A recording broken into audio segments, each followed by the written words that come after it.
ಎಲ್ಲರಿಗೂ ವೀರು ಕನ್ನಡ ಯೂಟ್ಯೂಬ್ ಚಾನೆಲ್ಗೆ ಆತ್ಮೀಯವಾದ ಸ್ವಾಗತ.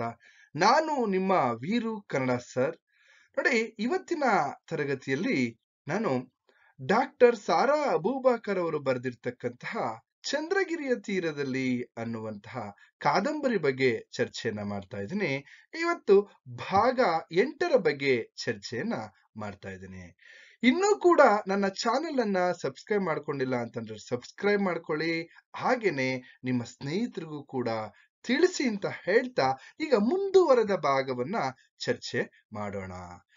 ನೋಡಿ, ಈಗ ಭಾಗ 7ರಲ್ಲಿ ನಾನು ಆಲ್ರೆಡಿ ತಿಳಿಸಿರೋ ಹಾಗೆ ಅಮೀನಾ ಏನ್ ಮಾಡಿದ್ಲು, ತನ್ನ ಮೊಮ್ಮಗುವನ್ನ ಅಂದ್ರೆ ನಾದಿರಾಳ ಮಗುವನ್ನ ಅಂದ್ರೆ ಹಾಲು ಕುಡಿಯುವ ಕಂದಮ್ಮನನ್ನ ಅವಳು ಕರೆದುಕೊಂಡು ಹೋಗಿದ್ದಾಳೆ. ಇಲ್ಲಿ ತಾಯಿಯನ್ನ ಹಗಲಿ ಅಂದ್ರೆ ತಾಯಿಯನ್ನ ಬಿಟ್ಟು ಆ ಮಗು ಹೋಗಿರ್ತಕ್ಕಂಥದ್ದು ಅಜ್ಜಿಯ ಜೊತೆಯಲ್ಲಿ.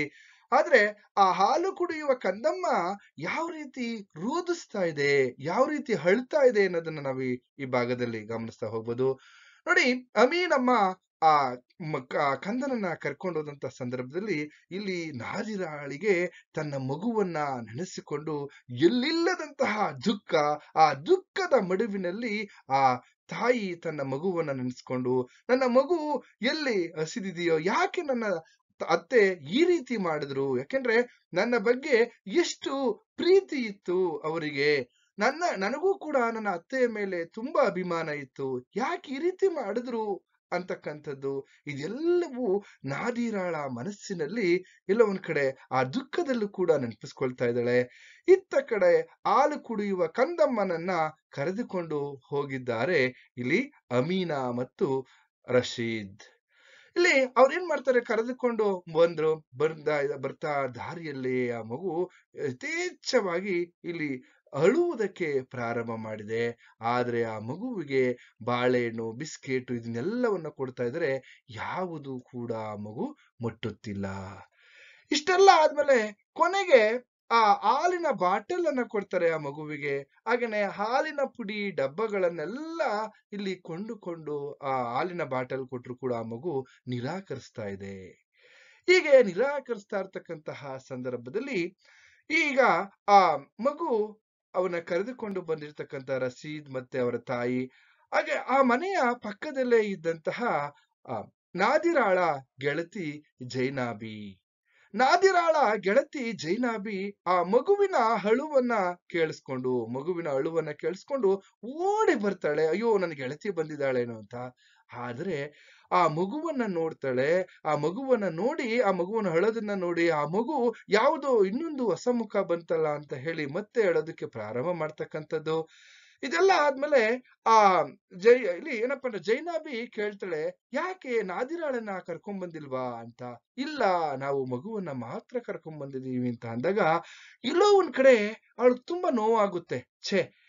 ಎಂತಹ ಕೆಲಸ ಮಾಡ್ಬಿಟ್ರಿ ನೀವು, ಆ ತಾಯಿಯನ್ನ ಕರ್ಕೊಂಡ್ ಬರ್ಬೋದಾಗಿತ್ತು, ಅಥವಾ ತಾಯಿಗೆ ಒಂದು ಮಾತನ್ನ ಹೇಳಿ ಆ ಮಗುವನ್ನ ಕರ್ಕೊಂಡ್ ಬರ್ಬೋದಾಗಿತ್ತು, ಹಾಗೆ ಎತ್ಕೊಂಡ್ ಬಂದ್ಬಿಟ್ರಾ ಅಂತಕ್ಕಂತಹ ಒಂದು ಮಾನವೀಯತೆಯ ಗುಣವೂ ಕೂಡ ನಿಮ್ಮಲ್ಲಿ ಇರ್ಲಿಲ್ವಾ ಅನ್ನುವಂತಹ ಮಾತನ್ನ ಇಲ್ಲಿ ಜೈನಾಬಿ ಮಾತುಗಳಲ್ಲಿ ನಾವು ಗಮನಿಸ್ತಾ ಹೋಗ್ಬೋದು. ಯಾಕೆಂದ್ರೆ ಹಾಗಾದ್ರೆ ನಮ್ಗೆ ಇಲ್ಲಿ ಇನ್ನೊಂದು ಪ್ರಶ್ನೆ ಏನಪ್ಪಾ ಅಂತಂದ್ರೆ, ಅಮೀನಮ್ಮ ಎಲ್ಲೋ ಒಂದ್ ಕಡೆ ಮಾನವೀಯತೆಯನ್ನ ಮರ್ತ್ರ ಅಂತಕ್ಕಂಥದ್ದು, ಅಥವಾ ಅಮೀನಮ್ಮ ತನ್ನ ಮೊಮ್ಮಗುವನ್ನ ಅಥವಾ ಹಾಲು ಕುಡಿಯುವ ಹಸುಕೂಸನ್ನ ಕರ್ಕೊಂಡು ಬಂದಂತ ಉದ್ದೇಶವಾದ್ರೂ ಏನು ಅನ್ನೋದನ್ನ ನಾವು ಗಮನಿಸೋದಾದ್ರೆ, ಅಲ್ಲಿ ಜೈನಾಬಿ ಹೇಳ್ತಾ ಹೋಗ್ತಾಳೆ, ಇಷ್ಟು ಚಿಕ್ಕ ಮಗುವನ್ನ ಎತ್ತುಕೊಂಡು ಬರಲು ನಿಮ್ಗೆ ಹೇಗೆ ಮನಸ್ಸಾದ್ರೂ ಬಂತು, ನಿಮ್ಮದು ಎಂತಹ ಕಲ್ಲು ಹೃದಯವಪ್ಪ, ತನ್ನ ಗೆಳತಿಗೆ ಈ ರೀತಿ ವಂಚಿಸಿದಿರಲ್ಲ ಅಂತ. ಆಕೆ ಏನ್ ತಪ್ಪು ಮಾಡಿದ್ಲು, ಯಾಕೆ ಅವಳಿಗೆ ಈ ರೀತಿ ವಂಚನೆಯನ್ನ ಮಾಡಿದ್ರಿ ತಾಯಿ ಮತ್ತೆ ಮಗ ಅಂತ ಅವಳು ನೇರವಾಗಿಯೇ ಅಲ್ಲಿ ಹೇಳ್ತಾ ಹೋಗ್ತಾಳೆ. ಆ ಸಂದರ್ಭದಲ್ಲಿ ಅಮೀನಮ್ಮ ಒಂದ್ ಮಾತನ್ನ ಹೇಳ್ತಾರೆ, ನೋಡಮ್ಮ, ಮಗುವನ್ನ ಎತ್ತಿಕೊಂಡು ಬಂದ್ರೆ ಮಗುವನ್ನ ನೆನೆದಾದರೂ ಮಗುವನ್ನ ನೆನಪಿಸ್ಕೊಂಡಾದ್ರೂ ಆಕೆ ಬರ್ತಾಳೆ ಅನ್ನೋ ಒಂದು ಉದ್ದೇಶ. ಯಾಕೆಂದ್ರೆ ಆ ಮಗು ಇನ್ನು ಚಿಕ್ಕ ಮಗು, ಬಿಟ್ಟಿರಲು ಯಾವ ತಾಯಿಗೂ ಸಾಧ್ಯವಾಗದು, ಅದಕ್ಕಾಗಿ ನಾವು ಮಗುವನ್ನ ಎತ್ತಿಕೊಂಡು ಬಂದೆವು ಅಂತ ಹೇಳ್ತಾ ಇದ್ದಾಳೆ. ಹಾಗೇನೆ ಇನ್ನೊಂದ್ ಕಡೆ ಒಂದೆರಡು ದಿನಗಳಲ್ಲಿ ನಾದಿರಾ ಬಂದೇ ಬರ್ತಾಳೆ ಅಂತ ತನ್ನ ಭರವಸೆಯನ್ನ ಇಲ್ಲಿ ಹೇಳ್ತಾ ಇರ್ತಕ್ಕಂಥದ್ದು ಯಾರು? ನಾದಿರ್ ಇಲ್ಲಿ ಅಮೀನಮ್ಮ. ಹಾಗಾದ್ರೆ ಈ ಅಮೀನಾಳ ಉದ್ದೇಶ ಏನು? ಅಥವಾ ರಶೀದನ ತಾಯಿಯ ಉದ್ದೇಶ ಏನು? ಯಾಕೆ ಆ ಮಗುವನ್ನ ಇಲ್ಲಿ ಕರ್ಕೊಂಡ್ ಬಂದ್ರು ಅನ್ನೋದನ್ನ ನಾವು ಗಮನಿಸೋದಾದ್ರೆ, ನೋಡಿ, ಈ ಮಗುವಿನ ನೆಪದಿಲ್ಲಾದರೂ ನಾದಿರಾ ಇಲ್ಲಿ ಬರ್ತಾಳೆ. ಆ ಮಗುವನ್ನ ಎತ್ಕೊಂಡು ಬಂದ್ಬಿಟ್ರೆ ಅವಳು ನನ್ನ ಸೊಸೆ ನಾದಿರಾ ನನ್ನ ಮನೆಗೆ ಈ ನೆಪದಲ್ಲಾದರೂ ಬರುತ್ತಾಳೆ ಎನ್ನುವಂತಹ ಉದ್ದೇಶವನ್ನ ಬಿಟ್ರೆ ಬೇರೆ ಯಾವ ಉದ್ದೇಶನೂ ಇರಲಿಲ್ಲ ಅನ್ನೋದನ್ನ ನಾವಿಲ್ಲಿ ಗಮನಿಸ್ತಾ ಹೋಗ್ಬೋದು. ಹೀಗೆ ಇಷ್ಟೆಲ್ಲ ಮುಂದುವರಿತಾ ಇದೆ ವಿಚಾರಗಳು. ಆದ್ರೆ ಈ ಮಗು ಏನ್ ಮಾಡ್ತು? ಈ ಮಗುವನ್ನ ಆ ಮಗು ಹೇಗೆ ಈ ಮನೆಗೆ ಹೊಂದ್ಕೊಳ್ತು ಅಂತ ಹೇಳಿದ್ರೆ, ಕ್ರಮೇಣ ಆ ಮಗು ಬಾಟಲಿನ ಹಾಲಿಗೆ ಇಲ್ಲಿ ಎಲ್ಲ ಒಂದ್ ಕಡೆ ರೂಢಿ ಆಗ್ತಕ್ಕಂಥದ್ದು. ಆನಂತರ ಅಮೀನಮ್ಮ ಮೀನು ಮೊಟ್ಟೆ ಇವನ್ನೆಲ್ಲ ತಿನ್ನಿಸ್ತಾ ಆ ಮಗು ಕಾಲಕ್ರಮೇಣ ತನ್ನ ತಾಯಿಯನ್ನ ಮರಿತಾ ಬರ್ತದೆ. ಒಂದ್ ಕಡೆ ಇಲ್ಲಿ ಆ ಫಾತಿಮಾ ಹೇಳ್ತಾ ಇದ್ದಾಳೆ ಮಹಮ್ಮದ್ ಖಾನನಿಗೆ, ಹೇಗಾದ್ರೂ ಮಾಡಿ ಕಾವಳ್ಳಿಗೆ ಹೋಗಿ, ಅಂದ್ರೆ ರಶೀದನ ಮನೆಗೆ ಹೋಗಿ ನಿಮ್ಮ ದಮ್ಮಯ್ಯ ಅವನನ್ನ ಗೋಗರೆದು ಬೇಡಿಕೊಂಡಾದರೂ ಬೇಡಿಕೊಂಡು ಫಾತಿಮಾ ಮೊದಲೇ ಇಲ್ಲಿ ಕೋಪದಿಂದಿದ್ದಾನೆ. ಯಾರು? ಮಹಮ್ಮದ್ ಖಾನ್. ಅವನ ಕೋಪಕ್ಕೆ ಇವಳು ಹೋಗಿ ಅವನನ್ನು ಬೇಡ್ಕೊಂಡಾದ್ರೂ ರಶೀದನನ್ನ ತನ್ನ ಮಗಳಾಗಿ ಇಲ್ಲಿ ಎಲ್ಲೋ ಒಂದ್ ಕಡೆ ಅವಳ ಬಾಳನ್ನ ಒಳ್ಳೆ ರೀತಿಯಲ್ಲಿ ನಡೆಯುವಂತೆ ಮಾಡಿ ಅಂತ ಹೇಳ್ತಕ್ಕಂಥ ಸಂದರ್ಭದಲ್ಲಿ ಆಗ ಮತ್ತೆ ತನ್ನ ದರ್ಪವನ್ನ, ತನ್ನ ದೌರ್ಜನ್ಯವನ್ನ ಇಲ್ಲಿ ತನ್ನ ಹಠಮಾರಿ ಧೋರಣೆಯನ್ನ ತೋರ್ತಕ್ಕಂತಹ ಮಹಮ್ಮದ್ ಖಾನನ ಗುಣ ಇದೆಯಲ್ಲ, ಅವನು ಎಲ್ಲೋ ಒಂದ್ ಕಡೆ ಆ ಮಗುವನ್ನ ಎತ್ಕೊಂಡು ಹೋಗಿರೋದಕ್ಕೆ ಅವನು ಗಂಡಸಾಗಿದ್ರೆ ನನ್ನ ಮುಂದೆ ಮಗುವನ್ನ ಕರ್ಕೊಂಡು ಹೋಗ್ಬೇಕಾಗಿತ್ತು, ಹಾಗೆ ಹೀಗೆ ಅಂತಕ್ಕಂತಹ ಒಂದು ಸ್ವಾಭಿಮಾನದ ಪ್ರಶ್ನೆಯನ್ನು ಕೂಡ ಆಗ್ತಾನೆ. ನನಗೇನು ಅನೇಕ ಮಕ್ಕಳಿದ್ದಾರಾ?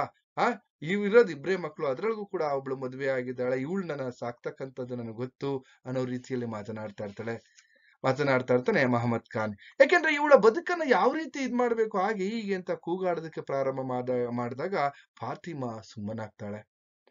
ಇದೆಲ್ಲ ಆದ್ಮೇಲೆ ಕೆಲವೊಂದು ಗಮನಿಸಿದಾಗ ಹೆಣ್ಣಿನ ಹೃದಯವನ್ನ ಇಲ್ಲಿ ಆ ಹೆಣ್ಣಿನ ನೋವನ್ನ ಯಾರು ತಾಯಿ ತಾನೇ ಅರ್ಥ ಮಾಡಿಕೊಳ್ಳೋದಕ್ಕೆ ಸಾಧ್ಯ. ಹೀಗೆ ಆ ಮಗಳ ದುಃಖವನ್ನ ತಾಯಿ ಇಲ್ಲಿ ಅರ್ಥ ಮಾಡ್ಕೊಳ್ತಾ ಇದ್ದಾಳೆ. ಆದ್ರೆ ಇಲ್ಲಿ ಪುರುಷ ಪ್ರಧಾನ ವ್ಯವಸ್ಥೆಯಲ್ಲಿ ನಮ್ಮ ಯಾರು ಮಹಮ್ಮದ್ ಖಾನನಿಗೆ ಯಾವುದೇ ರೀತಿಯಾದಂತಹ ಅದರ ವಿಚಾರಗಳೇ ಅದರ ನೋವುಗಳೇ ಅವನಿಗೆ ಅರ್ಥವಾಗ್ತಾ ಇಲ್ಲ. ಹೀಗೆ ಸರಿ ಕೆಲವು ತಿಂಗಳಾಯ್ತು.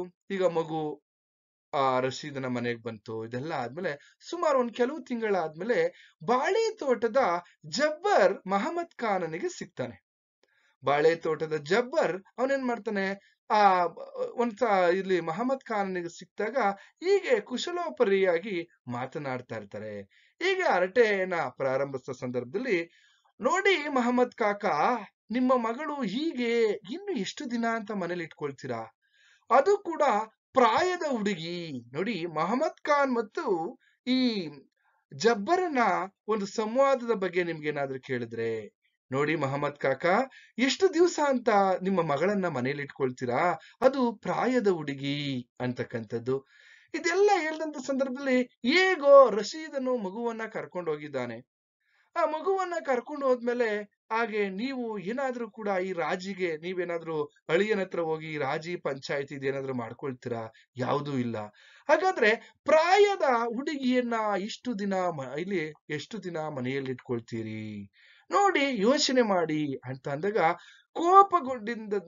ಕೋಪಗೊಂಡಿದ್ದಂತಹ ಅಥವಾ ಕೋಪಗೊಂಡ ಹಾವಿನಂತೆ ಎಡೆ ಎತ್ತಿರ್ತಕ್ಕಂತಹ ಮಹಮ್ಮದ್ ಖಾನ್ ಈಗ ನಿಧಾನವಾಗಿ ಇವನ ಮಾತನ್ನ ಕೇಳಿದ ಮೇಲೆ, ಹೌದಲ್ವಾ, ಯಾಕೆ ನಾನು ಈ ರೀತಿ ಮಾಡಬಾರ್ದು? ಅವನ್ ಹೇಳ್ತಾ ಇದಾರೆ, ಅಲ್ಲಿ ರಶೀದನಿಂದ ನೀವ್ ಏನ್ ಮಾಡ್ಬೇಕು ನೋಡಿ. ಜಬ್ಬರ್ ಯಾವ ರೀತಿ ಬಾಳೆ ತೋಟದ ಜಬ್ಬರ್ ಯಾವ ರೀತಿ ಒಂದು ಉಪಾಯವನ್ನ ಹೇಳ್ತಾ ಇದ್ದಾನೆ ಅಂತಂದ್ರೆ, ಅಥವಾ ಯಾವ ರೀತಿ ಮನೆಮುರುಕತನದ ಕೆಲಸ ಮಾಡ್ತಕ್ಕಂತಹ ಒಂದು ವಿಚಾರ ಹೇಳ್ತಾ ಇದ್ದಾನೆ ಅಂದ್ರೆ, ನೀವ್ ಹೇಗಾದ್ರೂ ಮಾಡಿ ಆ ರಶೀದನಿಂದ ತಲಾಖನ್ನ ಪಡ್ಕೊಂಬಿಡಿ. ಪಡ್ಕೊಂಡ್ಬಿಟ್ರೆ ನಿಮ್ಮ ಮಗಳಿಗೆ ಯಾಕೆ ನೀವು ಇನ್ನೊಂದು ಮದುವೆಯನ್ನ ಮಾಡುವಂತಹ ಆಲೋಚನೆಯನ್ನ ಅಥವಾ ಯೋಚನೆಯನ್ನ ಮಾಡಬಾರ್ದು ಅಂತಹ ಈ ಆ ಮಹಮ್ಮದ್ ಖಾನನಿಗೆ ಗೊತ್ತಿಲ್ಲದಂತಹ ವಿಚಾರವನ್ನ ಇಲ್ಲಿ ಬಾಳೆ ತೋಟದ ಜಬ್ಬರ್ ತಲೆಗೆ ತುರುಕ್ತಕ್ಕಂಥದ್ದು. ಈಗ ಜಬ್ಬರ್ ಅವನ ಮಾತನ್ನ ಕೇಳಿ ಒಂದು ಕ್ಷಣ ಜಬ್ಬರ್ನ ಮುಖವನ್ನ ನೋಡ್ತಾನೆ. ನೋಡಾದ್ಮೇಲೆ ಹೌದಲ್ವಾ ಅಂತಕ್ಕಂಥದ್ದು. ಹಾಗಾದ್ರೆ ಈ ಜಬ್ಬರ್ ಹಿಂದು ಮುಂದೆ ನೋಡದೆ ನೋಡಿ ಯಾರು ಇಲ್ಲ, ಇಲ್ಲಿ ಸಮೀಪದಲ್ಲಿ ನೋಡಿ ನಮ್ಮ ಹತ್ತಿರದಲ್ಲೇ ಇರ್ತಕ್ಕಂತಹ ಒಬ್ಬ ವ್ಯಕ್ತಿ ಇದ್ದಾನೆ. ಯಾರು ಅವನು ಅಂತಂದ್ರೆ ಯಾರು ಅಲ್ಲ. ಇಲ್ಲಿ ಮನಗೊಂಡು ಅವನು ಹೇಳ್ತಾನೆ ಯಾರಂದ್ರೆ ಅದೇ ನಮ್ಮೂರಿನ ಹೊಸಮನೆಯ ಸಲೀಂ ಇದಾರಲ್ಲ ಅವರು.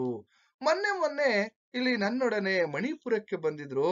ಆ ಮಣಿಪುರಕ್ಕೆ ಬಂದಂತಹ ಸಂದರ್ಭದಲ್ಲಿ ಈ ಒಂದು ವಿಚಾರವನ್ನ ಮಾತಾಡಿದ್ರು. ಅದನ್ನ ನಿಮ್ ಹತ್ರ ಹೇಳಿ ಅಂತ ಹೇಳಿದ್ರು ಅಂತಕ್ಕಂಥದ್ದು. ಯಾಕೆಂತಂದ್ರೆ ಅವನ್ ಹೇಳ್ತಾ ಇದ್ದ ಇಲ್ಲಿ ಹೊಸಮನೆಯ ಇಲ್ಲಿ ಸಲೀಂ ಅಂತಕ್ಕಂತಹ ಒಬ್ಬ ವ್ಯಕ್ತಿ.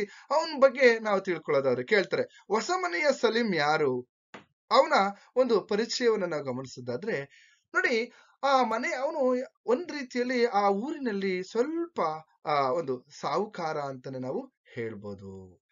ಇನ್ನು ಈ ಮಹಮ್ಮದ್ ಖಾನರಿಗೆ ಎಲ್ಲವೂ ಕೂಡ ಇಲ್ಲಿ ಇಲ್ಲ ಒಂದ್ ಕಡೆ ಅರ್ಥವಾಗಿತ್ತು. ಹೊಸಮನೆಯ ಸಲೀಂ ಎಂದರೆ ಊರಿಗೆ ಯಾರಿಗೆ ತಾನೇ ತಿಳಿಯದು. ಅವನು ಬೊಂಬಾಯಲ್ಲಿ ದೊಡ್ಡ ಹೋಟೆಲ್ ಇದೆಯಂತೆ ಅಂತ ಜನ ಮಾತಾಡ್ತಾ ಇದ್ದಾರೆ. ಅಂದ್ರೆ ಮುಂಬೈಯಲ್ಲಿ ಒಂದು ದೊಡ್ಡ ಹೋಟೆಲ್ ಅನ್ನ ಇಟ್ಕೊಂಡಿದ್ದಾನೆ.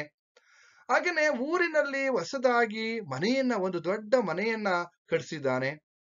ಊರಿನ ಹೊರಗೆ ಅವನು ಚಂದ್ರಗಿರಿಯ ನದಿಗೆ ತಾಕಿದಂತೆಯೇ ಅಡಕೆ ತೋಟ ಇದೆ. ಹೊಲ ಗದ್ದೆ ಆಸ್ತಿ ಪಾಸ್ತಿ ಎಲ್ಲವೂ ಬೇಕಾದಷ್ಟಿದೆ. ಯಾರಿಗೆ? ಹೊಸಮನೆಯ ಇಲ್ಲಿ ಸಲೀಮನಿಗೆ ಅಂತಕ್ಕಂಥದ್ದು. ಈಗ ಇಷ್ಟೆಲ್ಲ ವಿಚಾರವನ್ನ ತಿಳ್ಕೊಂಡಾದ್ಮೇಲೆ ಅವನಿಗೆ ಈಗ ಇಲ್ಲ ಒಂದ್ ಕಡೆ ಅವನಿಗೂ ಕೂಡ ಮದುವೆ ಆಗಿದೆ, ಹೆಂಡತಿ ಇದ್ದಾರೆ, ಆದ್ರೆ ಮನೆ ತುಂಬಾ ಮಕ್ಕಳಿದ್ದಾರೆ. ಅವರ ಹೆಂಡತಿಗೆ ಸ್ವಲ್ಪ ರೋಗ ಇದೆ. ಅವಳ ಹೆಂಡತಿಗೆ ಏನೋ ಒಂದು ರೋಗ.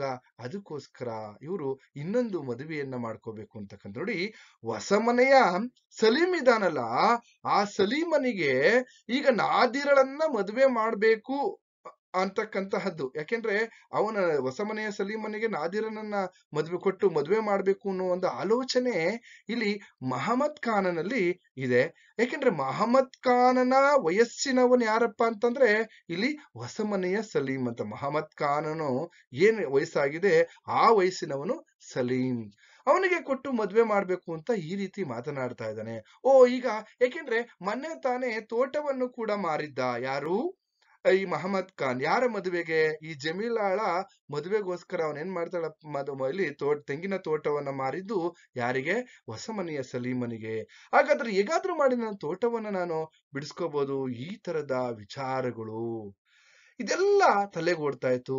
ಆಗ ಯೋಚನೆ ಮಾಡಿ ಮಹಮ್ಮದ್ ಖಾನ್ ಜಬ್ಬರ್ನ ಮೌನ ಮುರಿದಿತ್ತು. ನೋಡು ಕಾಕ, ಯೋಚನೆ ಮಾಡಿ. ಜಬ್ಬರ್ ಹೇಳ್ತಾ ಇದ್ದ ಯಾರಿಗೆ? ಮಹಮ್ಮದ್ ಖಾನಿಗೆ ಹೇಳ್ತಾ ಇದ್ದಾನೆ, ಯೋಚನೆ ಮಾಡಿ ಕಾಕ, ನಿಮ್ಮ ಬಳಿಕ ನಿಮ್ಮ ಹುಡುಗಿಗೊಂದು ಇಲ್ಲಿ ದಿಕ್ಕಾಗ್ಬೇಕಲ್ವಾ?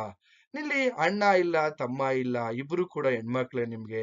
ಅವಳು ಹೆಣ್ಣು ಮಗು ಮುಂದೆ ಒಂಟಿಯಾಗಿ ಬಾಳಲು ಈ ಸಮಾಜದಲ್ಲಿ ಸಾಧ್ಯವೇ? ಹಾಗೆ ಹೀಗೆ ಅಂತ ಇಲ್ಲಿ ಕೆಲವೊಂದು ವಿಚಾರಗಳನ್ನ ಹೇಳ್ತಾನೆ.